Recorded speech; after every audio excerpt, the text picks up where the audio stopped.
Assalamualaikum warahmatullahi wabarakatuh.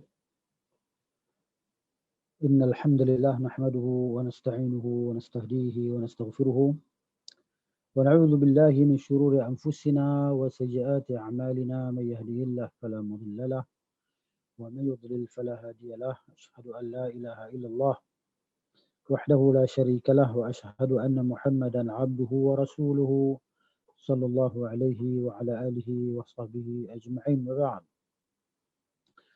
اللهم رب اشرح لي صدري ويسر لي أمري واحلل عقدة من لساني يفقهوا قولي. نقول بالله التوفيق. Alhamdulillah, syukur kepada Allah Azza wa Jalla. Pagi ini kita masih lagi diberi peluang oleh Allah Subhanahu wa Taala untuk terus hidup dan beribadah kepada Allah, dan semoga Allah Subhanahu wa Taala terima segala ibadah yang kita lakukan dan yang akan kita lakukan. InsyaAllah pagi ini kita sambung bacaan hadis, kisah-kisah ghaib dalam hadis sahih. Sambung syarah hadis yang semalam, iaitu pada muka surat 36. Kalau siapa yang ada kitab tu pada muka surat 36.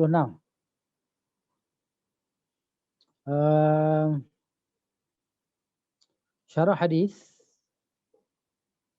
tajuk hadis kita baca semalam, aku seorang yang mula-mula menuju ke telaga, yakni Al-Haud. Al-Haud sebagaimana yang telah kita sebutkan semalam, dia adalah satu perigi yang sangat besar yang dikurniakan kepada Nabi sallallahu alaihi wasallam di mahsyar, fi arasatil qiyamah, di padang mahsyar.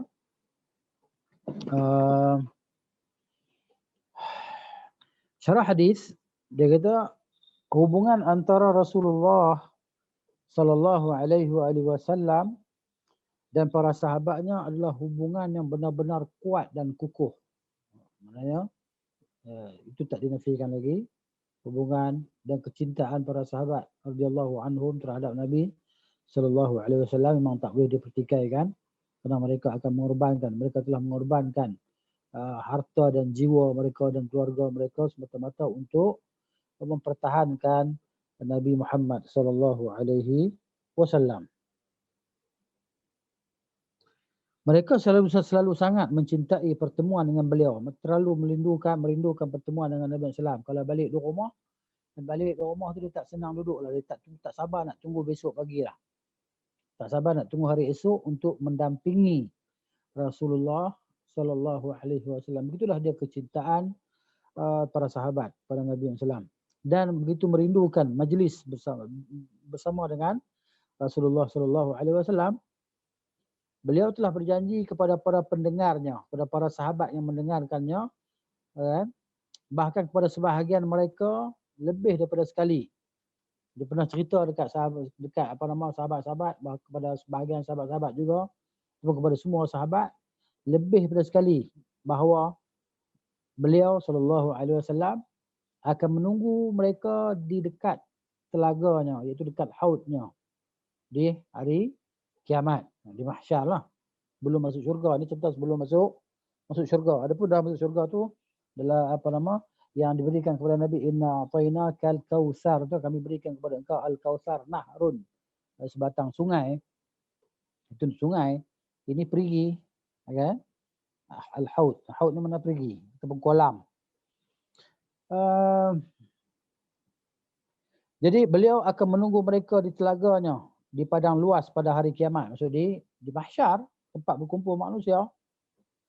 Beliau sallallahu alaihi wasallam akan berada di satu tempat yang dimuliakan darinya. Darinya Nabi SAW mengawasi, akan melihat maudhi' musyrif, tempat tinggi lah yang boleh nampak semua orang yang datang ke perigi dia. Siapa saja yang di antara mereka yang mengambil air daripada telaganya, jadi tentulah daripada umatnya sallallahu alaihi wasallam. Setiap Nabi ada haud dia sendirilah. Dalam sebuah hadis daripada Asma binti Abi Bakar radhiyallahu anhuma, bahawa Rasulullah sallallahu alaihi wasallam bersabda kepada para sahabatnya, inni 'alal haudi hatta anzura man yaridu alayya minkum. Sesungguhnya aku berada di al-haud, yakni di telaga tu, sehingga aku dapat melihat kepada siapa saja yang datang mengambil air dari perigi tu. Okay? Dari perigi tu, dari aku, di antara kalian semua, di mana yang itulah apa nama umat Nabi Muhammad SAW ni sangat ramai. Dan sahabat dia pun dah ramai dah. Tidak cukup hanya menyampaikan hadis kepada mereka dalam majlis beliau, bahkan khabar tersebut juga dikhutbahkan. Nabi berkhutbah pula. Dah cerita di waktu-waktu yang lain kan. Selain pada waktu khutbah tu, Nabi bila berkhutbah pun Nabi cerita yang sama juga. Sehingga diketahui oleh sebahagian besar daripada mereka. Sebahagian besar pada para sahabat. Dari para sahabat. Sungguh menghairankan. Amat menakjubkan. Beliau sallallahu alaihi wasallam menyampaikan hadis tersebut dalam khutbah di atas mimbar sambil melihat ke arah telaganya. Maknanya Nabi tu dalam telah tengah berceramah, tengah bercakap tadi, nampak depan mata dia. La haula wala quwwata illa billah. Subhanallahil azim. Ya, Nabi nampak sambil melihat ke arah telaganya. Nampak jelas bagi Nabi SAW. Dalam hadis Uqbah bin Amir radhiyallahu anhu, Rasulullah SAW bersabda, "Inni faratukum." Sesungguhnya aku mendahului kamu semua. Farat maksudnya apa nama? Asbaqukum, usbiqukum wa ana syahidun alaikum. Dan sesungguhnya aku ni menjadi saksi ke atas kamu. Aku menjadi saksi ke atas kamu.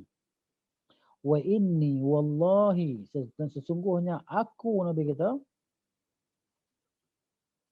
la anzuru ila haudi al-an. Sesungguhnya sekarang Nabi kata aku ni telah melihat kepada haudku sekarang ini. Ya, Nabi sallallahu alaihi wasallam dalam kehidupan dunia sudah melihat tentang keindahan syurga.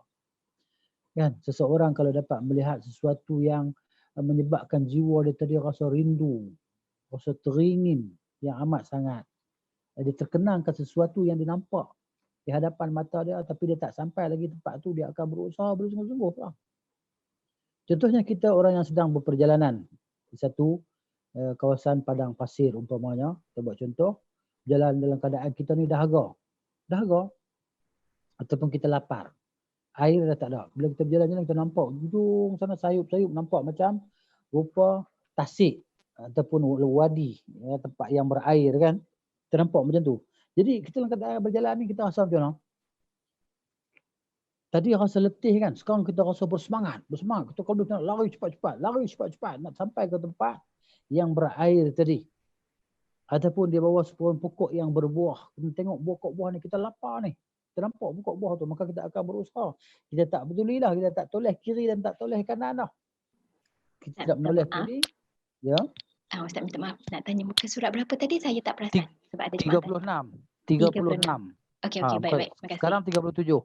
37. Okey. Sekarang muka surat 37. Kita start 36, sekarang dah 37. Okey, baik. Perenggan di bawah tu.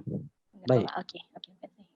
Jadi begitu keadaannya. Jadi orang yang dia tahu, dia nampak depan mata dia sesuatu keindahan yang dia sedang menuju ke arahnya, dia tidak akan menoleh lagi ke kiri dan ke kanan. Jadi begitulah dia Nabi kita sallallahu alaihi wasallam. Dia tak pedulilah dengan kehidupan dunia ni. Dia tak peduli dah dengan pengumpulan harta, kekayaan. Tidak menarik hatinya langsung. Sebab Nabi sallallahu alaihi wasallam dah nampaklah apa yang telah dijanjikan oleh Allah. Bahkan Nabi pernah pergi pun ke tempat itu di malam Isra' dan Mi'raj.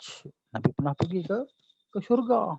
Jadi orang yang telah melihat keadaan keindahan apa yang dia akan datang nanti, tentu dia merinduinya dengan sangat-sangat kerinduan. Adapun kita yang tak ditunjukkan kepada kita perkara gaib ni, kita hanya beriman. Kita hanya mendengar dan kita percaya dan kita yakin bahawa kita pasti akan sampai ke tempat ini di akhirat nanti. Dan kita minta kepada Allah Subhanahu Wa Taala dengan sungguh-sungguh, yang mana Allah Taala sediakan masa-masa kan yang terbaik untuk kita minta kepadanya, mohon kepadanya supaya dikurniakan kepada kita kelebihan ini, iaitu masuk ke dalam syurga Allah Taala, dapat minum yang sebelumnya dapat minum daripada haud Nabi sallallahu alaihi wasallam. Maka apabila kita ada pengetahuan tentang ini dan ada keyakinan Ada pengetahuan, ada keyakinan. Kalau ada pengetahuan, tidak keyakinan, tak boleh. Macam orientalis ataupun mustasyrikun, mereka yang mempelajari Islam tapi tidak Islam, belajar tentang ilmu Islam tapi tidak Islam, mereka tidak berkeyakinan. Adapun kita orang beriman, kita berpengetahuan dan kita berkeyakinan dengan keyakinan yang putus bahawa kita pasti akan sampai ke sana. Kita pasti, semua manusia yakin bahawa dia pasti akan mati. Cumanya kebanyakan manusia tidak beriman bahawa mereka akan dihidupkan balik kembali, akan dihisab, akan dihitung segala amalan mereka. Kan? Itu golongan musyrikin, orang-orang kafir.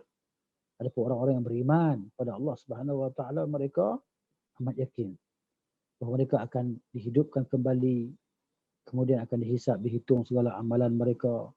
Kan? Kalau baik dapatlah baik, kalau tak baik dapatlah tak baik. Begitu. Ini dia. Jadi Nabi SAW dah cerita kepada para sahabat. Dah.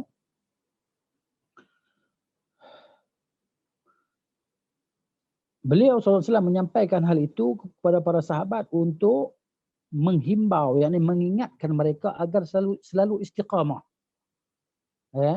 Selalu istiqamah sepeninggal beliau SAW. Bila Rasulullah selalu ingatkan sahabat istiqamah dalam iman dan amal salih. Allah Subhanahu Wa Taala pun beri motivasi kepada kita supaya kita beristiqamah.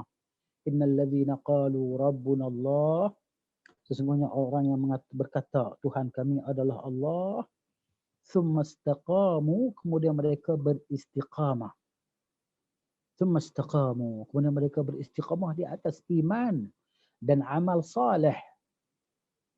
Tatanazzalu alaihimul malaikah, akan turun malaikat demi malaikat turun kepada mereka, memberi khabar gembira, memberi motivasi, memberi semangat. Alla takhafu wa la tahzanu, janganlah kamu rasa takut, janganlah kamu rasa sedih.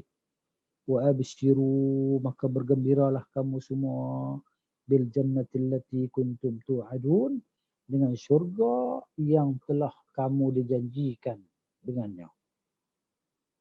Ini Nabi perintahkan sahabat-sahabat supaya istiqamah sepeninggal beliau dengan selalu tetap berada di atas apa yang mereka berada di atasnya sebelum mereka pergi meninggalkan dunia mereka.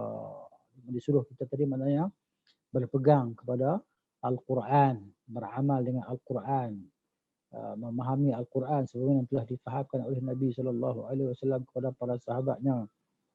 Beramal dengan hadis-hadis Nabi SAW dan kefahamannya, kita meniru kefahaman para sahabat radhiyallahu anhum, kerana pada mereka lah hadis itu dijelaskan dan mereka lah yang memahaminya dan mereka lebih faham tentang hadis-hadis itu. Oleh sebab itu mereka yang mengadakan hal-hal baru, yakni bid'ah dalam agama. Mereka yang mengadakan perkara-perkara baru, yakni bid'ah dalam agama, dan berbagai perubahan sepeninggal beliau, tambahan-tambahan. Tambah macam-macam tambah. Pokok sufi ditambah macam-macam zikir, tambah selawat macam-macam selawat, tambah. Tak berpada dengan selawat yang diajar oleh Nabi SAW dalam yang kita baca dalam solat tu kan, dia bertambah dengan solat-solat dengan nama macam-macam nama. Solat syifa lah, solat tafrijiyah lah, solat nariyah lah, macam-macam solat yang dipenamakan tadi.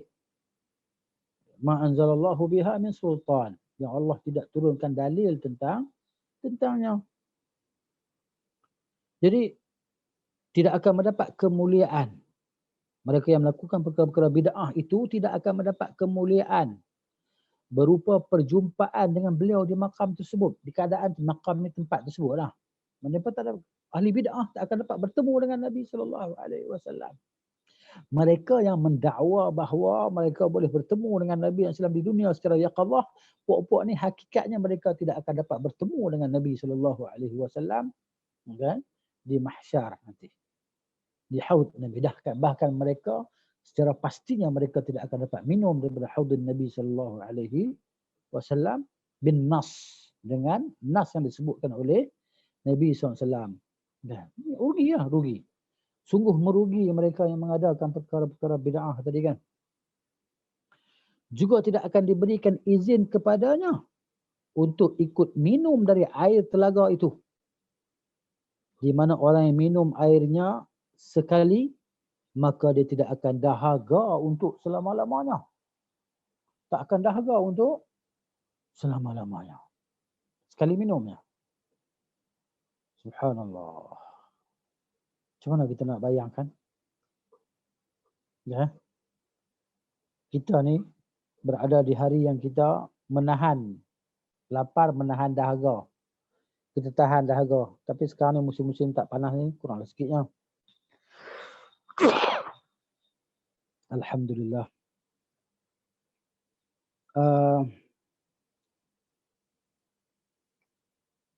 Beliau juga telah menyampaikan kepada para sahabatnya tentang apa-apa yang akan terjadi. Pelarangan sebahagian mereka agar tidak minum dari air telaganya. Dan akhirnya harus yang mestilah, mesti pergi menuju ke neraka. Tidak ahli bid'ati, mereka sedang berusaha menyediakan tempat dalam neraka, wal'iyadzubillah. Beliau sallallahu alaihi wasallam bersabda, ana faratukum 'alal haud. Aku mendahului kamu ke perigi itu. Wala yurfa'anna rijalun minkum. Ya. Sesungguhnya akan diangkat beberapa lelaki daripada kalangan kamu, maksudnya akan dibawa datang beberapa lelaki di kalangan kamu akan dibawa datang. Thumma la yukhtalajanna duni. Kemudian mereka disekat untuk menemuiku. Ada berapa orang dibawa datang, jalan, kemudian mereka disekat daripada menemuiku. Bila mereka disekat untuk menemui Nabi sallallahu alaihi wasallam, fa aqulu, maka aku kata, ya Rabbi ashabi, hai Tuhanku, itu sahabat-sahabatku, kawan-kawanku. Fa yuqalu innaka la tadri ma ahdathu ba'daka, maka dikatakan kepada Nabi sallallahu alaihi wasallam, sesungguhnya engkau tak tahu apa benda bid'ah yang mereka lakukan selepas engkau wafat. Kau tak tahu. Hadis jelas beritahu bahawa Nabi SAW tidak mengetahui sesuatu pun yang berlaku di dunia setelah kewafatan Nabi sallallahu alaihi wasallam. Hadis muttafaqun alaih. Sepakat riwayat antara Al-Bukhari dan Muslim. Dalam hadis lain Rasulullah sallallahu alaihi wasallam bersabda, bainama ana qa'imun fi zumratin. Ketika aku sedang berdiri di satu kumpulan sekelompok orang, hatta idza araftuhum, sehingga apabila aku dapat kenal mereka, kharaja rajulun min baini wa bainihim, maka keluarlah seorang laki-laki di antara aku dan mereka. Faqala halumma, maka dia kata jomlah, dia kata marilah. Faqultu aina, maka aku bertanya ke mana? Qala ilan nar, dia kata jom kita ke neraka.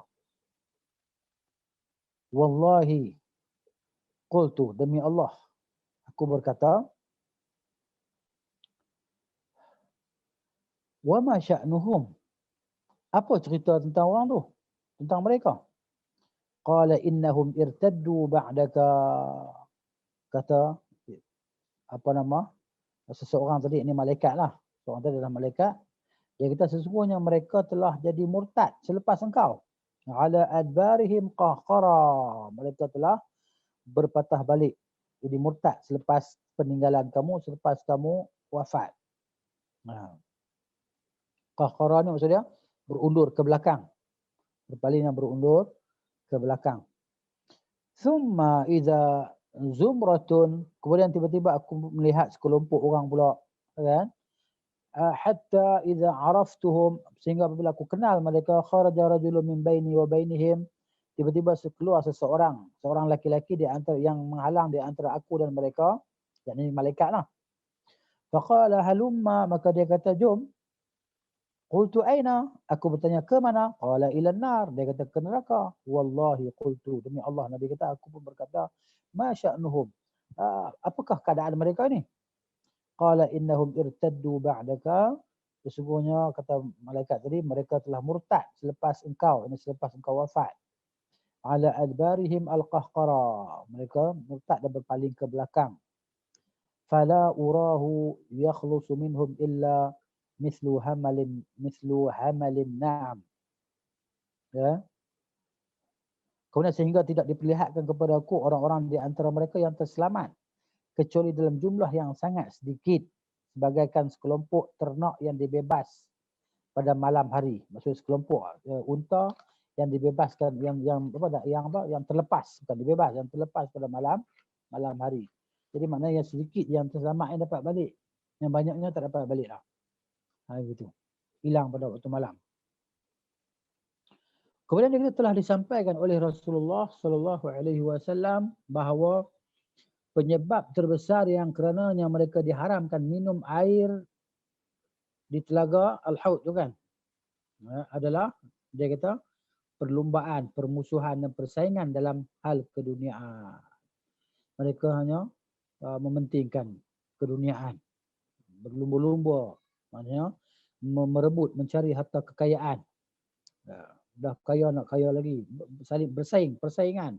Kemudian bermusuh pula kan dalam merebut harta kekayaan, bersaing dalam keduniaan tadi. Itu di antara sebab terbesar mereka tadi terhalang daripada memasuki daripada minum dari haud Nabi sallallahu alaihi wasallam. Hal itu menyebabkan kepada terjadinya saling dengki, saling membenci, saling membunuh dan pertumpahan darah. Kenapa? Kerana perebutan kekayaan tadilah. Ini berlaku. Dan pertumpahan darah serta pelanggaran atas kehormatan orang lain. Saling tindas menindas. Rasuah ni tak payah cakap lah. Rasuah ni kan. Beliau telah menyampaikan hal itu kepada mereka dalam hadis yang beliau khutbahkan. Dalam hadis itu beliau menyampaikan kepada mereka bahawa beliau adalah pemuka mereka. Pemuka mereka menuju ke telaga, ini ke haud. Maksud dia ketua lah. Ketua maksud yang bila dia ketua ni dia sampai dululah. Beliau sallallahu alaihi wasallam pada kesempatan itu juga melihat ke telaganya. Dan Nabi SAW beritahu, wa inni u'titu mafatihal khazainil ard. Dan sesungguhnya aku telah diberikan segala kunci khazanah bumi. Atau mafatihal ard, ataupun kunci-kunci bumi. Wa inni wallahi, dan sungguhnya aku, Nabi kata demi Allah, ma akhafu alaikum an tusyriku ba'di. Aku tak takut kamu ni jadi musyrikin selepasku, sebab kamu dah tahu kesyirikan itu apa dia. Walakin akhafu alaikum an tunafisu fiha. Tetapi aku takut ke atas kamu berlumba-lumba di bumi tadi, merebut keduniaan dan kekayaan. Tunafisu fiha, kamu saling bersaing, berlumba-lumba untuk merebut kekayaan tadi, yang akhirnya kamu akan tinggalkan begitu sahaja. Macam hari inilah orang kan kaya, harta berbilion, milion harta ada, begitu juta tadi harta, tapi tak digunakan dengan cara yang boleh mendatangkan manfaat untuknya di alam seterusnya. Sebab kita faham dalam hadis yang Nabi beritahu bahawa apa yang kita makan itu jadi tanah, apa yang kita pakai itu reput jadi tanah, apa yang kita infak di jalan Allah Ta'ala, berikan di jalan Allah Ta'ala, itulah dia milik kita yang kekal, yang kita akan ambil di akhirat sana. Jadi benda ni dia berhajat kepada perlawanan, penentangan terhadap mujahadah, jihad terhadap hawa nafsu kita. Yang mana nafsu tadi dia memang terdidik di atas mencintai kemewahan, mencintai kekayaan di hadapan mata. Sebab apa? Sebab dia hulwatun khadirah. Kekayaan itu adalah manis dan hijau. Semua orang suka. Tak ada orang tak suka kepada kekayaan dan kebendaan tadi kan. Dia nak tengok duit, nak tengok emas, nak tengok harta dia banyak, dan dia puas hati dengan yang demikian. Tetapi orang-orang yang begini adalah golongan yang tidak bijak. Nas'alullah Ta'ala yuwaffiqna bima yuhibbuhu wa yardahu. Dunia yang ditakuti oleh Rasulullah sallallahu alaihi wasallam berwujud pada mendapatkan harta kekayaan yang banyak berupa emas dan perak. Allah sebut dalam Quran, Allah kata apa? Zuyyina lin-nasi hubbus syahawati minan nisa'i wal banini wal qanatiril minal wal qanatiril muqantarati minadh dhahabi wal fiddah. Begitu. Jadi Allah sebut kita ni dihiasi dengan kesukaan dengan perkara-perkara yang macam ni. Di antara dengan emas dan perak. Siapa tak suka emas? Jadi semua orang suka emas. Musim-musim bila emas dah jatuh harga, kita beli emas simpan. Bila emas dah naik harga, kita jual emas, ya kan? Ataupun di masa-masa yang kita kata tersepit ni macam ni, orang akan pergi jual emas. Lepas tu saya tengok 2 hari lepas, ya, kat Sungai Buloh. Jadi orang beratur kat pajak gadai. Tak tahulah ada orang nak beli emas ke, ada orang nak jual emas ke, kita tak tahulah sebab kita tak ada emas. Jadi begitu. Jadi maknanya ini yang ditakuti oleh Rasulullah sallallahu alaihi wasallam. Mengumpulkan harta yang banyak dengan tidak mempunyai tujuan yang sebenarnya. Satu hari Umar Al-Khattab radhiyallahu anhu dia pergi ziarah Nabi sallallahu alaihi wasallam. Nabi sedang tidur. Nabi tak pakai baju. Bila Nabi tidur di atas tikar yang dianyam daripada daun kurma, bila Nabi bangun berlekat-lekat jalur-jalur di kulit Nabi sallallahu alaihi wasallam di belakang Nabi. Umar tengok, Umar menangis. Umar kata, "Ya Rasulullah, Kisra, Kaisar, mereka berada di atas apa yang mereka berada pada hari ini daripada kekayaan dan kemewahan. Mereka tu orang kafir. Tapi kamu tu Rasulullah sallallahu alaihi wasallam, kamu tu lebih utama dengan kesenangan dan kemewahan." Nabi kata, mereka itu adalah orang-orang yang didahulukan kesenangan mereka. Mereka adalah manusia yang didahulukan kesenangan mereka di dunia. Di akhirat, mereka dalam neraka jahanam lah. Begitu. Jadi ini jangan kita faham nak suruh kita jadi miskin. Jangan salah faham pula. Jangan faham kata, kita kena nafkahkan seluruh harta benda kita supaya kita ni jadi orang miskin, jadi orang susah. Ya, nanti kita akan tunggulah pahala di akhirat besok. Bukan macam tu maksudnya. Kena belajar hadis, kena faham lah. Hadis Sa'ad bin Abi Waqqas, dia nak derma seluruh harta dia, Nabi tak benarkan. Kemudian dia nak derma separuh harta dia, Nabi tak benarkan. Kemudian dia nak derma 2/3 daripada harta dia, Nabi tak benarkan. Kemudian dia nak derma 1/3 daripada harta dia, Nabi kata banyak. Kenapa Nabi kata macam tu sallallahu alaihi wasallam? Jadi bukan nak suruh kita jadi miskin. Bagus kita berusaha, bekerja dan ditakdirkan oleh Allah Ta'ala bahawa kita menjadi orang kaya, banyak rezeki kita, maka banyaklah pahala yang kita boleh buat. Jadi kita kena buat pahala tadi. Maknanya segala pahala kita, antara pahala yang kita boleh buat, sebagai orang dia boleh sembahyang kuat, sebagai orang dia boleh puasa kuat, puasa Nabi Daud ke apa kan. Jadi sebagian orang dia boleh solat sunat. Jadi masing-masing ada kemampuan kelebihan. Jadi orang kaya itu yang boleh buat, dia nafkah sana nafkah sini, ya. Gaji sampai 30,000 sebulan, takkan nak makan sampai 10,000 sebulan. Nah, di mana dia pandai-pandai lah untuk untuk kebajikan, untuk pahala dia di akhirat nanti. Kerana itulah hasilnya di akhirat. Dunia mazra'atul akhirah. Dunia ni adalah tempat perladangan akhirat. Kalau bulan macam ni pun kita masih kikir, masih kedekut, masih bakhil. Kalau bulan macam lain kita tak tahulah macam mana keadaan kita kan. Jadi begitu. Kemudian tengok.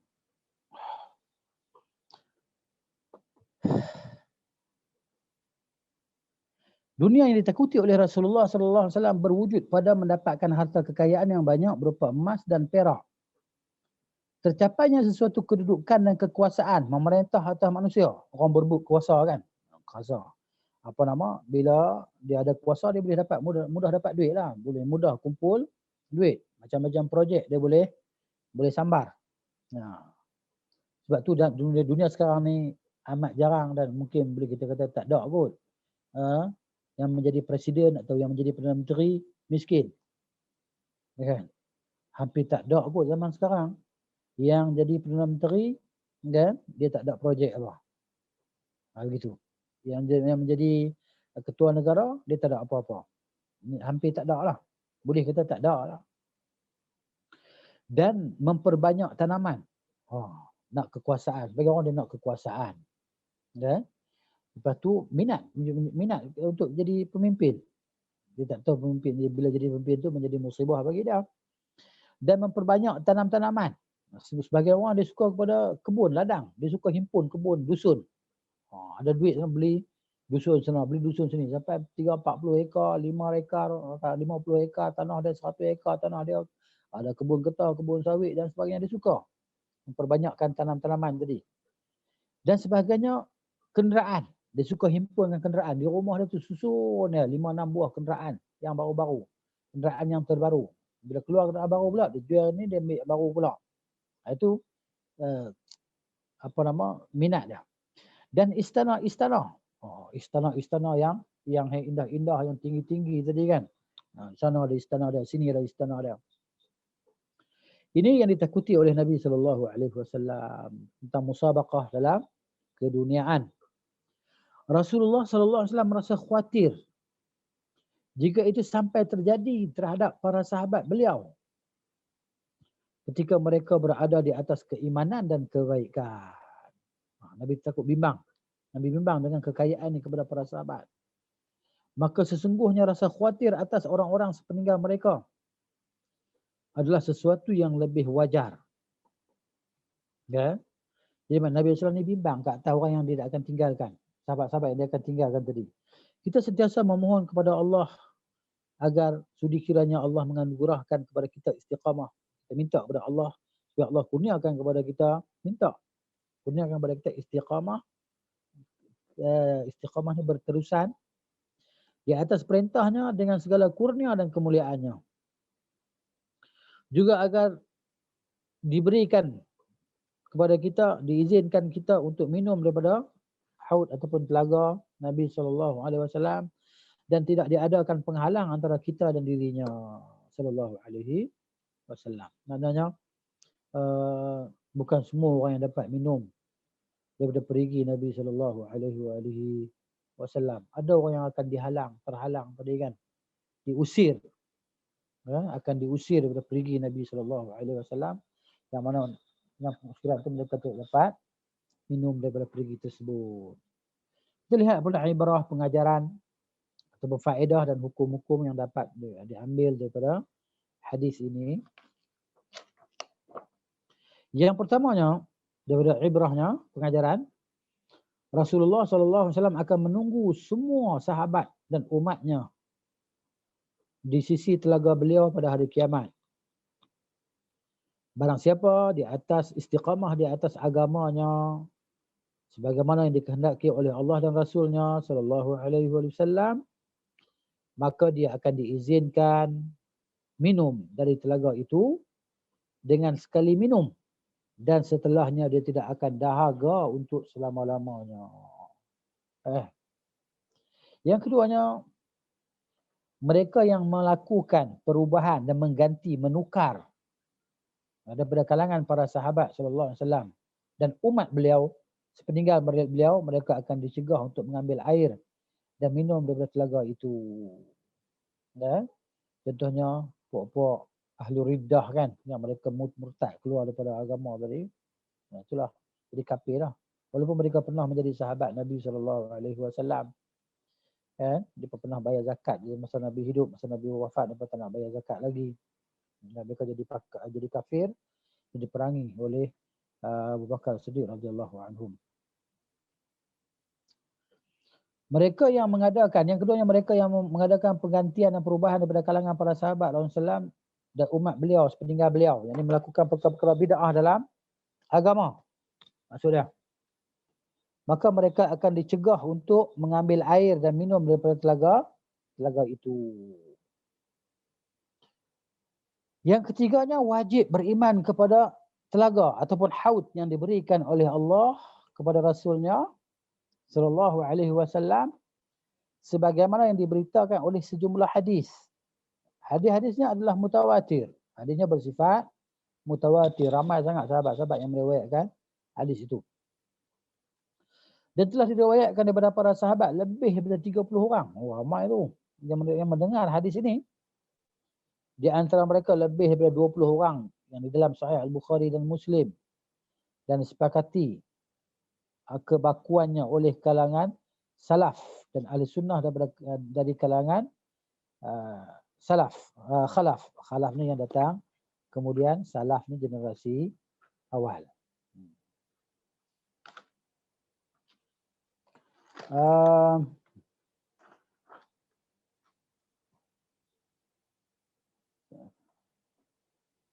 Yang apa tadi yang ketiga kan? Tadi yang ketiga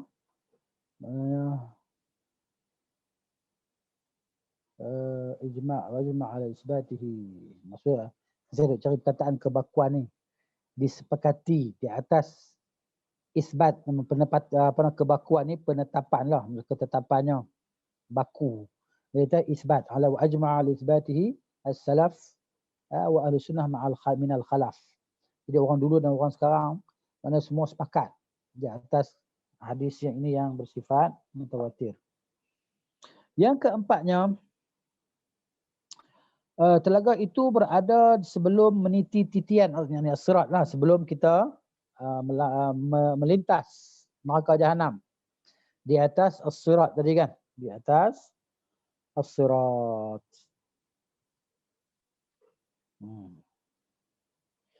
Kerana telah sabit, telah baku ni telah sabit lah. Terjemahan dalam bahasa ni, buku terjemahan kita bahasa Indonesia kan.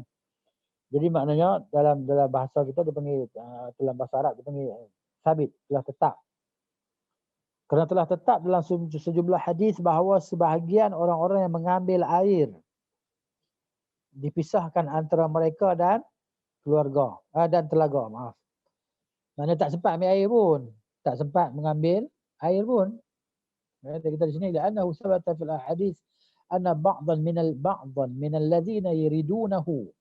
Maksudnya yang mereka yang datang untuk ambil air, bukan ambil air lagi, tapi bila terjemahan di sini dia kata, tengok ya, telaga itu berada sebelum meniti titian kerana telah baku, telah sabit dalam sejumlah hadis bahawa sebahagian orang-orang yang mengambil air. Ini terjemahan rasa macam tak sesuai lah macam ni. Sebab orang-orang yang hendak mengambil air, maksud dia belum ambil lagi, baru datang tapi diusir. Itu terjemahan dia. Mungkin dia terjatuh terjemahan ke apa, wallahu a'lam lah. Sebablah hadis dalam masa dia kata minal ladzina yuridunahu, mereka yang mendatangi perigi itu. Dipisahkan antara mereka dan telaga. Ubahkan sikit terjemahan tu supaya bila tu kita baca nanti kita tahu kat orang apa, jangan silap pula. Sebab buku terjemahan ni kalau kita bergantung padanya tanpa ada pengetahuan kita boleh jadi silap terjemah lah. Mungkin perkataan itu jatuh, kan, tak tertulis, kan? Dia dipisahkan antara mereka dan telaga itu, dan bahawasanya mereka murtad kembali ke belakang. Ini sabit kan yang berlaku dalam sejarah zaman para sahabat, zaman Umar, zaman Abu Bakar As-Siddiq radhiyallahu anhu, mereka jadi murtad kan, ahlu riddah tadi. Sebahagiannya jadi murtad. Mereka ini tidak akan selamat daripada api neraka ketika mereka berlalu di atas titian. Kenapa? Karena kita maklum bahawa titian itu, sirat itu yang sangat halus kan, lebih tajam daripada mata pedang tadi, dibentangkan di atas as-sirat untuk dilalui oleh manusia dan jin tadi lah, untuk sampai ke syurga. Kalau ditakdirkan bahawa dia tak akan sampai ke syurga, maka ke bawahlah tempatnya, iaitu ke dalam neraka jahanam. Wal'iyazubillah. Berdoalah sungguh-sungguh supaya Allah jauhkan kita daripada terjatuh ke dalam neraka jahanam itu. Jadi Allah yang maha berkuasa di atas segala-galanya. Dalam saat kita ni akan menghadapi saat-saat yang menakutkan. Saat-saat yang menakutkan. Di antara saat yang menakutkan, mula-mula sekali kita akan menghadapi di alam barzakh lah. Hari pertama di alam barzakh itu kita akan didatangi oleh malaikat yang bengis, yang kasar suaranya, bertanya dengan soalan dengan suara yang menggerunkan. Nah, kalau selamat dari fitnah tu selamatlah.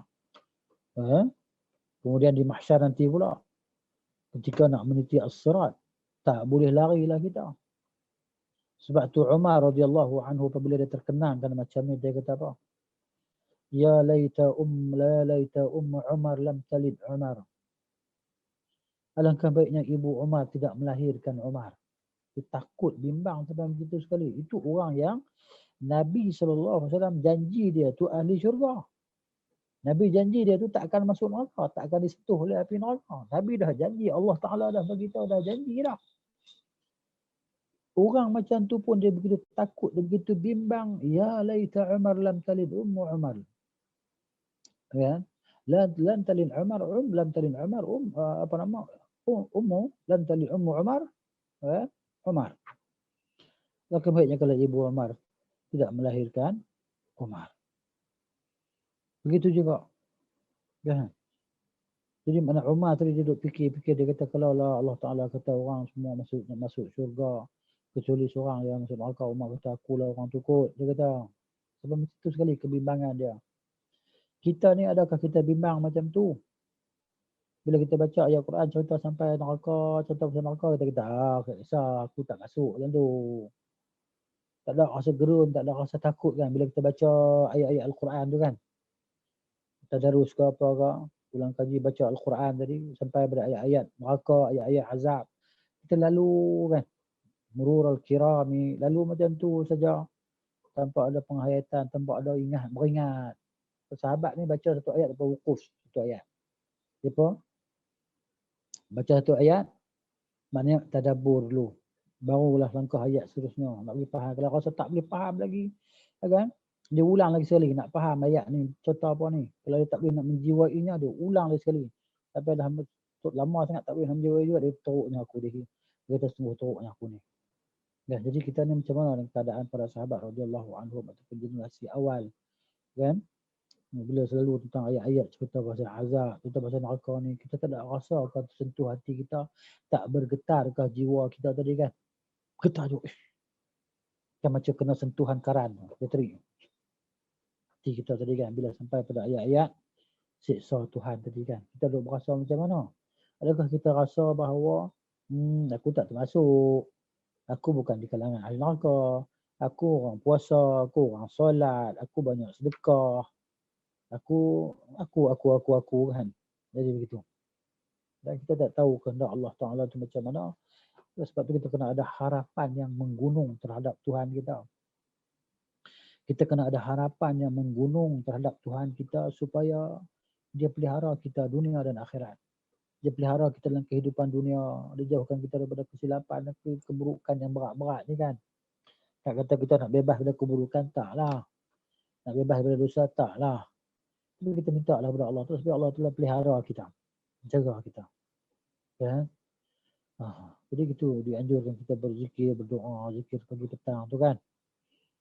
Kita kena ada harapan yang menggunung supaya Allah selamatkan kita dunia akhirat, dan kita kena ada ketakutan yang amat sangat kalau Allah Ta'ala kan tidak pedulikan kita. Gitu. Tapi Allah dah janji dah kalau orang tu orang beriman, beramal soleh, kan? Allah kata dah kalau kamu nak aku sayang kat kamu, kan? Kamu kena ikut, kan? Ikut Rasulullah sallallahu alaihi wasallam. Baru Allah sayang. Baru Allah akan ampunkan dosa-dosa kita yang kita ni hari-hari berdosa ni. Nasallallahu ayaghfir lana dzunubana. Kemudian yang keberapa tadi? Yang kedua. Yang kedua, mereka yang mengadakan penggantian dan perubahan dari kalangan para sahabat Rasulullah sallallahu alaihi wasallam dan umat beliau, peninggal beliau, maka mereka akan dicegah untuk mengambil air dan minum di telaga itu. Yang kedua dah baca tadi, yang ketiga pun kita dah baca. Yang keempat lah. Yang keempat. Telaga itu berada, ni pun kita baca tadi, sebelum meniti titian, kerana telah baku dalam sejumlah hadis bahawa orang-orang yang mengambil air dipisahkan. Baca tadi, mereka ini tidak akan selamat dari api neraka ketika mereka berlalu di atas titian. Juga tidak rumit bahawa ke dalam telaga ini mengalir dengan derasnya air dari 2 talang dalam syurga. Apa ni? Dan yang keempatnya dia kata yang keempatnya ولا يشكل على هذا أن الحوض يصب فيه ميزابان من الجنة. Baru faham. Ya. Tidak diragui dia kata atas ini bahawa al-haud itu perigi itu dituangkan apa nama yusabbu fihi, maknanya disalurkan ada dua paip. Mizaban ni macam paip tu, paip ataupun terusan minal jannah daripada syurga. Kan? Maknanya ada dua terusan daripada syurga tadi yang airnya mengalir daripada syurga ke perigi itu. Fa innallaha qadirun, karena sesungguhnya Allah Maha berkuasa ala imdadil haudi minal jannati fi ayyi mawdi'in kana. Allah Maha berkuasa untuk meluaskan seluas-luasnya haud Nabi tadi di mahsyar. Dan haud dia akan sampai ke mana-mana saja untuk kehendak Allah Ta'ala. Ini terjemahan dia. Kalau kita baca terjemahan Indonesia ni mungkin kita tak faham sikitlah. Dia kata apa? Dia kata juga tidak rumit bahawa ke dalam telaga ini mengalir dengan derasnya air daripada dua talang dalam syurga, dua terusan lah. Tidak rumit, tidak payah lah. Tidak diragukan bahawa akan ada dua terusan daripada syurga terus. Daripada syurga terus mengalir ke haud tadi. Sesungguhnya Allah Maha berkuasa untuk menyiapkan telaga dari suatu tempat di mana pun jua. Tak kisahlah Allah nak buat syurga haud tu di mana saja di mahsyar tadi. Begitu. Itu kekuasaan Allah Subhanahu wa ta'ala. Yang kelimanya dia kata setiap Muslim harus yang mesti berwaspadalah dan memberi peringatan orang dari tindakan. Memberikan peringatan orang dari tindakan. Maksudnya dia kata alal Muslim ay yahdhura, dia sendiri ambil peringatan dan dia memberi peringatan kepada orang lain lah. Ya. Memberi peringatan kepada orang lain agar tidak melakukan tindakan yang boleh menghalang dia untuk minum daripada air tersebut. Itu maksud terjemahan dia. Di terjemah ni macam nak payah sikit nak faham. Dia kata memberikan peringatan orang dari tindakan, orang tu orang lain lah dari tindakan melakukan sesuatu yang menyebabkan dia adanya penghalang antara dirinya dan antara minum dari air telaga itu. Jangan buat perkara yang boleh menghalang kita daripada minum dari perigi itu. Pendek terjemahan dia.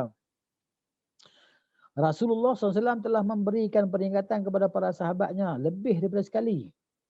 Mengingatkan sahabatnya tentang haud ini lebih daripada sekali. Dan mengkhutbahkan hal itu kepada mereka. Beliau juga menjelaskan kepada mereka bahawa penyebab terbesar adalah persaingan dalam hal keduniaan. Antara penyebab terbesar yang menghalang mereka tadi daripada minum, daripada pergi dalam Islam adalah persaingan dalam keduniaan.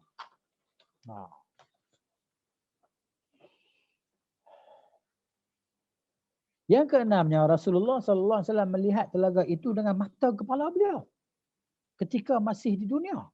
Ditunjukkan kepada Nabi SAW.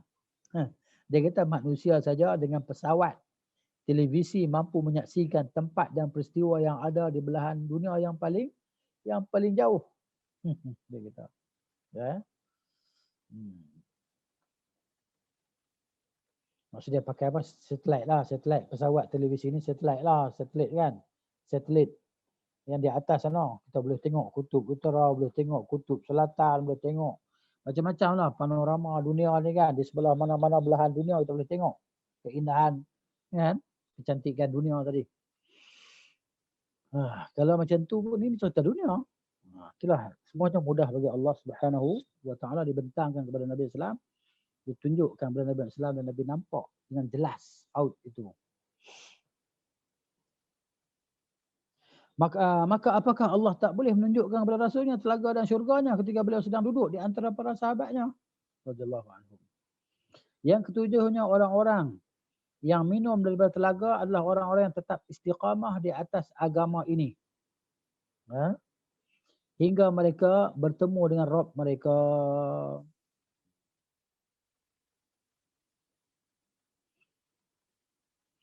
Kemudian Dan tidak demikian orang-orang yang menyimpang dari jalur yang benar. Jadi orang yang keluar daripada kebenaran tak dapatlah.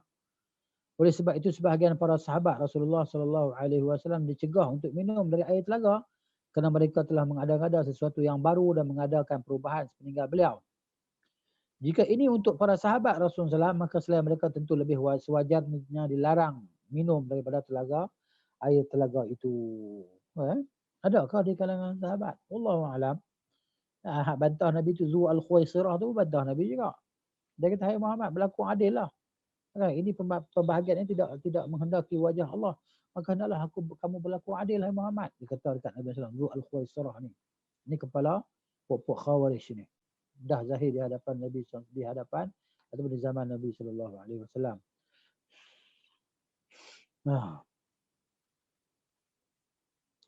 Jadi kalau sebahagian sahabat pun tak boleh, maka selain mereka tentu lebih tak boleh lah. Sewajarnya dilarang minum dari telaga itu. Di dalam hadis Nabi SAW sebut wala yurfa'anna rijalun minkum, sungguhnya sebagian kalian akan diangkat. Ya? Akan diangkat, maksudnya akan dibawa ke dekat dengan perigi aku lah.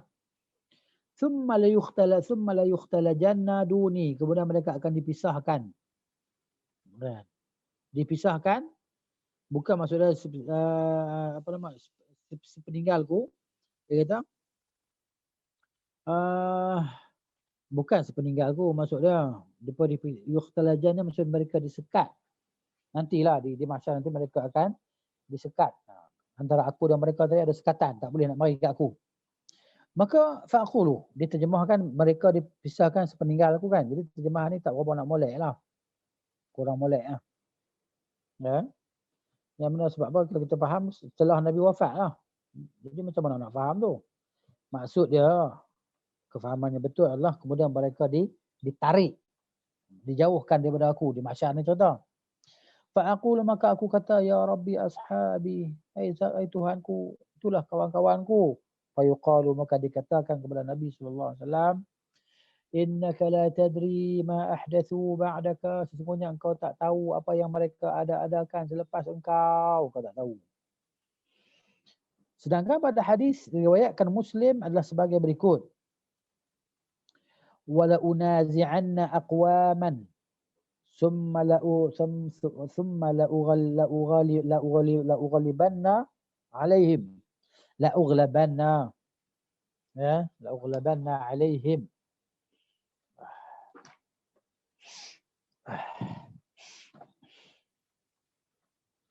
لأغلبن عليهم يا ربي أصحابي فيقال إنك لا تدري ما أحدثوا بعدك. Dan sungguh Nabi kata, aku melawan, kemudian ku kalahkan sebahagian kaum. لأغلبن عليهم. Maknanya aku ni melawan, maksud dia terjemahan ni Allah. Dia kata aku mempertahankan. Aku la unazi'anna aqwaman thumma la aghlabanna alaihim. Dia kata sungguh aku lawan, kemudian aku kalahkan berbagai kaum. Wahai Rabbku. Ini dia cerita dalam peperangan lah. Memerangi sebahagian kaum dan aku diberi kemenangan ke atas mereka. Maksud itu, di dunia ni berlaku peperangan antara Nabi SAW. Ada orang-orang musyrikin, kemudian Nabi menang ke atas mereka. Ya. Kemudian aku kata kepada Allah, yahai Tuhanku, para sahabatku. Kemudian dikatakan kepada Nabi SAW, sungguhnya engkau tidak tahu apa yang mereka lakukan selepas pemergianmu. Kemudian yuraddu alayya rahtun min ashabi fayujlawna 'anil hawdi. Mana yuraddu alayya, bukan yuraddu ni, yaridu alayya. Ataupun yuraddu alayya, dikembalikan kepadaku satu golongan daripada sahabat-sahabatku. Jadi datangkan, dibawa datang sekumpulan daripada sahabat-sahabatku, fayujlawna 'anil hawdi, kemudian mereka dijauhkan daripada telagaku. Fa aqulu, maka aku kata, ya Rabbi ashabi, hai Tuhanku, sahabat-sahabatku. Fayaqulu, maka aku pun berkata, innaka la ilma laka. Fayaqul, maka Allah kata, innaka la ilma laka, sungguhnya engkau tidak ada pengetahuan bagi engkau. Bima ahdatsu ba'daka, dengan apa yang mereka buat selepas engkau wafat. Innahum murtaddu ala adbarihimul qahqara. Sungguhnya mereka telah jadi murtad ke belakang. Murtad, berpatah balik ke belakang setelah mereka jadi pengikutmu. Yang ke-8 ciri-ciri dia terjemah berpatah balik, berlari ke belakang dengan cepat. Al-qahqara ni sebenarnya qahqara, undur ke belakang, menapak undur ke belakang. Yang ke-8 ciri-ciri telaga tu. Kita dapat menyarikan daripada apa yang telah dicirikan oleh Rasulullah SAW perihal telaga beliau sebagai berikut. Kita dapat memahamilah, boleh sebutlah. Yang pertamanya, telaga Nabi SAW luas dan sangat besar. Sangat luas dan sangat besar. Sebab umat Nabi Muhammad ni ramai. Bukan sikit. Umat teramai. Yang paling ramai sekali. Umat Nabi Muhammad SAW. Semua umatnya yang istiqamah pada semua perintah Allah akan dapat meminum airnya. Ini hak istiqamah sajalah. Ahli bid'ah tak ada harapan lah.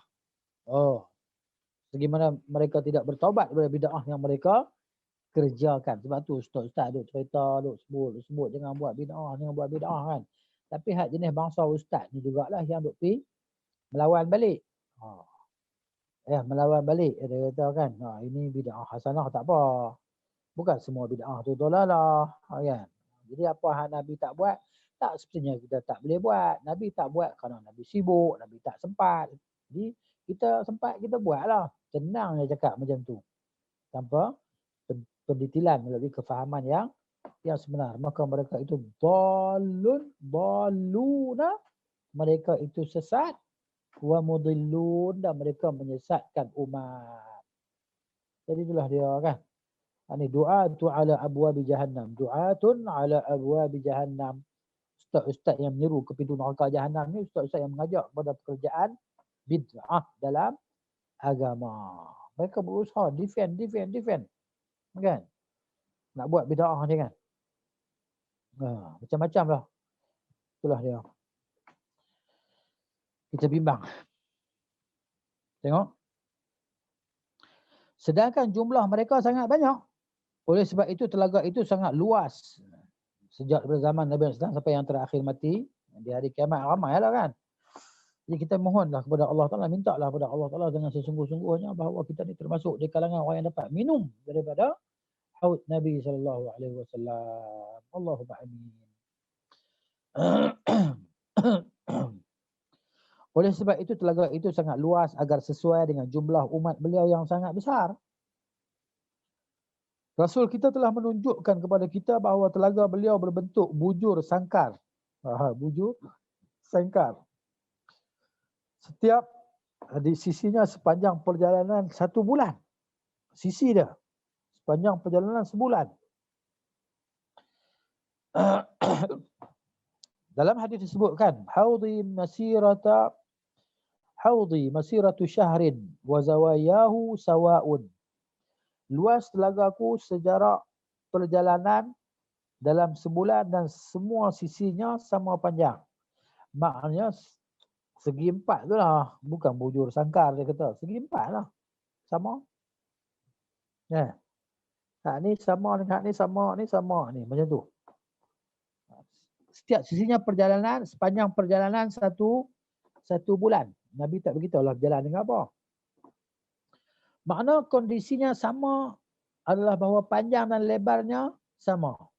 Keadaan dia sama. Panjang dia sama, lebar dia sama. Rasulullah SAW telah membuat berbagai perumpamaan tentang luas telaganya untuk para sahabat dan umatnya. Suatu ketika beliau bersabda SAW, amamakumul haudu kama baina jarba'a wa azraha. Di hadapan kamu ada telaga yang luasnya sebagaimana luas jarak antara jarba' dan azrah.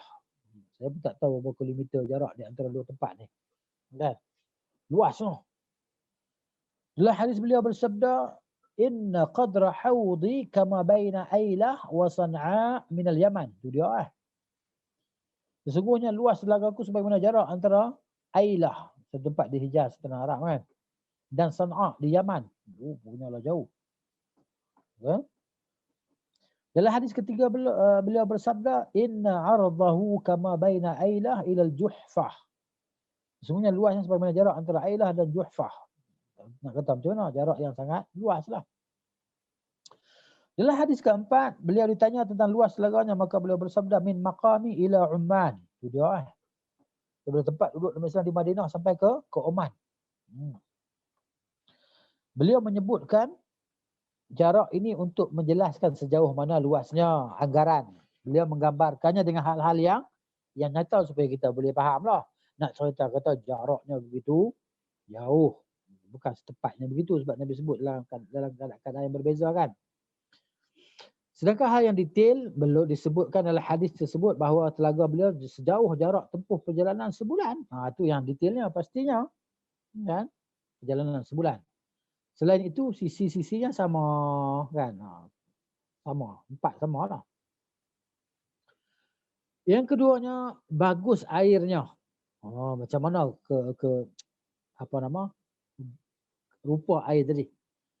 Kalau kita tengok air segar kan, air yang keluar daripada air tapisan, jernih, sejuk kan, air bukit turun tu kan. Air telaga beliau ini berwarna putih. Airnya warna putih, jernih dan murni. Kalau kita lalu di jalan-jalan yang ada air turun di bukit-bukit tu kan, nampak air jernih. Tapi itu dunia, syurga tak dapat, di akhirat tak boleh nak sama lah. Aromanya bersih dan harum. Nak dengar, kita tak pernah tengok agak air harum, kecuali air sirap lah. Air sirap dia berwangi kan. Air pandan, air daun pandan, wangi. Telah disebutkan berkenaan dengan ciri-cirinya. Ma'uhu abyadu minal laban, airnya lebih putih daripada susu. Warihuhu atyabu minal miski, dan aromanya lebih wangi daripada minyak kasturi. Kita pun tak tahulah, tak pernah tengok, tak pernah rasa kan minyak kasturi yang originalnya. Nak beli di kedai tu tak tahulah, nama je kasturi kot, wallahu a'lam. Dalam Sahih Muslim disebutkan ma'uhu abyadu minal wariqi wa rihuhu atyabu minal miski. Airnya berwarna putih, lebih putih daripada perak, dan aromanya lebih wangi daripada minyak kasturi. Tu dia. Kemudian pula, sedangkan rasanya pula, ni. Ahla minal asal, lebih manis daripada madu. Kita kalau madu kita ni kita minum banyak-banyak, nak minum secawan madu boleh lah. Perit tekak kan. Kita minum madu 1 sudu lah. 2 sudu. Minum 1 cawan tu kena kecil manis. Kemudian sumber airnya. Air deras yang mengalir ke dalam telaga beliau itu datang dari sungai yang diberikan Allah kepada Rasulnya di dalam syurga, iaitu sungai Al-Kawthar. Dia pancaran tu. Kan? Pancaran ada terusan daripada syurga tadi. Al-Kawthar. Dia mari datang mengalir masuk ke Al-Haud di Mahsyar. Dia adalah sungai Al-Kawthar yang telah disebutkan ciri-cirinya oleh Rasulullah sallallahu alaihi wasallam dalam sabdanya, tinul kautsar atau tibuhu miskun azfar.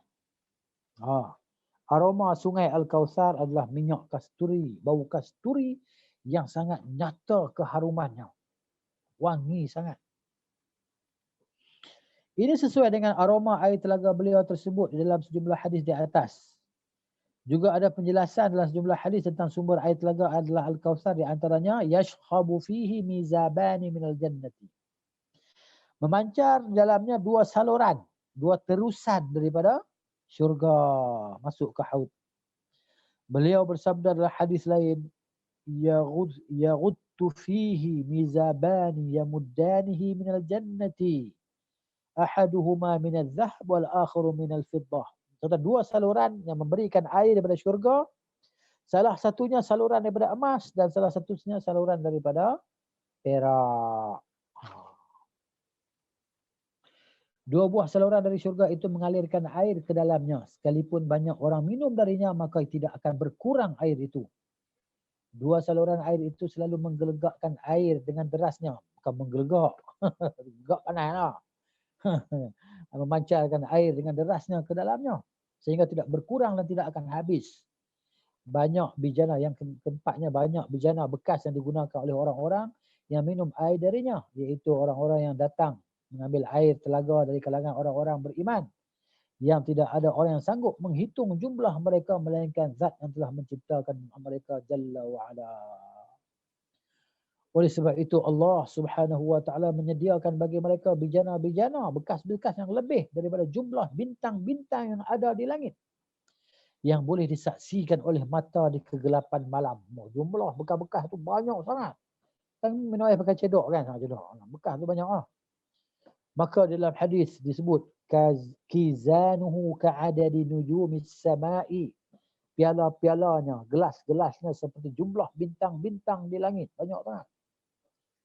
Sedangkan dalam Sahih Muslim dikatakan bahawa mereka bertanya kepada Rasulullah SAW tentang jumlah piala ataupun gelas-gelas di telaga tu. Sehingga beliau bersabda, "Wallazi nafsu Muhammadin biyadihi." Demi Tuhan yang jiwa Muhammad berada di tangannya. La'aniyatuhu, sesungguhnya bekas-bekasnya, cawan-cawan gelas-gelasnya, aksaru min adadi nujumis sama'i, lebih banyak, bukan sama, lebih banyak daripada bintang-bintang di langit. Wa kawakibiha, dan planet-planetnya. Ala fil lailatil al-muzlimatil mushiyati. Kan? Ketahuilah. Dia kata bahawa semua itu di malam yang gelap dan yang membuat orang tidak tidur. Maknanya, nak cerita kat kita apa? Dia nak kata sebanyak bintang di langit di malam yang gelap tu kan. Orang tu nampak cerah langit tu dengan sebab bintang-bintang tu. Sebab bintang-bintang tu langit jadi cerah. Lebih banyak daripada bintang-bintang yang mencerahkan langit tu lah. Bekas tu. Jadi Rasulullah SAW telah menyampaikan bahawa piala-piala, yakni bekas-bekas yang disediakan untuk minuman, untuk minum air bagi orang-orang yang berhak minum air al-haud di telaga itu, lebih banyak daripada bintang-bintang dan planet-planet yang terlihat di langit pada malam gelap gelita. Dengan demikian, terlihat banyak daripada apa yang dilihat mata kita berupa bintang-bintang dan planet-planet di malam hari, juga memberikan pengertian kepada kita bahawa piala-piala, yakni gelas-gelas itu daripada syurga. Sedangkan di dalam menunjukkan kepada bintang-bintang, dalam hadis merupakan penunjukan kepada keindahan. Kenapa diumpamakan seperti bintang? Tidak diumpamakan seperti pasir-pasir, butiran pasir di tepi pantai. Kerana bintang itu dia berkelipan, menerangi. Begitulah dia bentuk gelas itu, dia bercahaya, mengilangi, cantik, bergemerlapan. Menunjuk kepada keindahan berbagai macam piala dan bijana. Ia menyerupai bintang-bintang dalam hal keindahan dan kecerahannya. Inilah dia yang kita dengar sesuatu yang memotivasikan kita, yang menyeronokkan kita, kan? Supaya apa? Supaya kita lebih banyak lagi menggiatkan amal ibadah kita dan permintaan kita kepada Allah. Dan kita kena ingat bahawa beribadat kerana nak memohon syurga Allah Ta'ala bukan menafikan ikhlas kita kepada Allah. Bahkan itulah dia ainul ikhlas. Kan? Sebab kita semata-mata mengharapkan daripada Allah Ta'ala, bukan mengharapkan daripada orang lain. Bukan mengharapkan daripada siapa-siapa. Kurniaan tadi, mengharapkan semata-mata daripada Allah Subhanahu wa taala, supaya Allah kurniakan kepada kita kelebihan, kebaikan dunia dan akhirat. Dan Allah Taala jadikan kita di kalangan orang-orang yang telah ditetapkan untuk hadir di perigi Nabi SAW, jumpa Nabi dan dapat minum daripada haud Nabi SAW. Itu adalah berita gembira. Berita gembira sebelum seseorang masuk ke syurga bahawa dia dapat minum daripada haud Nabi SAW. Kalau orang tu tak dapat minum daripada haud Nabi SAW, maka adakah itu berita gembira baginya? Maka itu menunjukkan permulaan bagi berita celaka lah. Wal'ayazubillah. Kan? Lawan bagi gembira adalah kecelakaan lah. Jadi kita minta lah kepada Allah Ta'ala sungguh-sungguh, terutamanya di hari yang berkat, mulia dan mulia ini, di bulan yang berkat, bulan yang mulia ini. Allah terima doa kita, Allah makbul permintaan kita, kita berpuasa kerana Allah Ta'ala, kita solat kerana Allah Ta'ala, kita berdoa, minta betul-betul kepada Allah Subhanahu Wa Ta'ala supaya kita ni tidak disia-siakan oleh Allah Ta'ala, dan kita yang paling penting kita dapat masuk dalam syurga Allah Ta'ala dengan rahmat Allah yang maha luas. Kita kan, pasangan kita, anak-anak kita, ibu bapa kita, dan muslimin muslimat kan, supaya diampunkan segala dosa kita dan dosa mereka sama ada yang masih hidup ataupun telah meninggal dunia. Allah ampunkan segala dosa kita, terutamanya pada bulan yang mulia ini. Kemudian dimasukkan kita semua ke dalam syurga Allah Ta'ala tanpa hisab dan tanpa azab. Allah tak menghitung. Allah tidak Allah meninggalkan perhitungan ke atas kita, dimudahkan bagi kita hisab. Maka dipercepatkan lintasan kita di atas as-sirat, kan? Dengan gerakan yang paling cepat dan pantas untuk sampai di qantarah sana, dan semoga minta kepada Allah Ta'ala pintu syurga terbuka untuk kita dan diberi kita pilihan untuk masuk melalui 88 pintu syurga yang mana kita nak masuk melaluinya, dan semua itu adalah mudah bagi Allah Subhanahu Wa Ta'ala.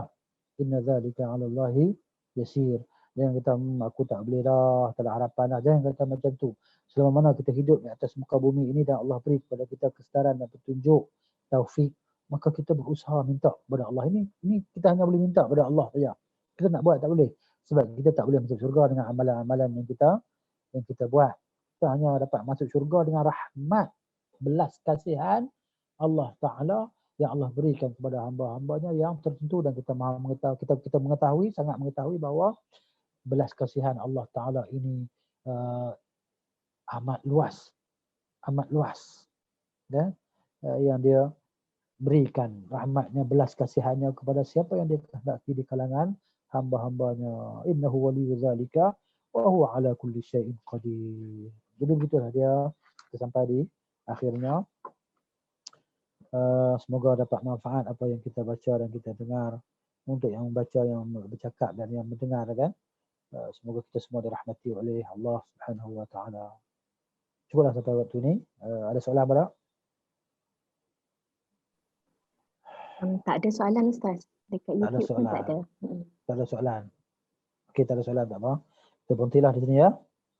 Baik. أقول قولي هذا أستغفر الله العظيم لي ولكم ولسائر المسلمين والمسلمات أستغفروه إنه هو الغفور الرحيم. Dan selamat berpuasa insya-Allah, dan selamat beribadah. Subhanakallahumma wa bihamdika asyhadu an la ilaha illa anta astaghfiruka wa atubu ilaik. Assalamualaikum warahmatullahi wabarakatuh.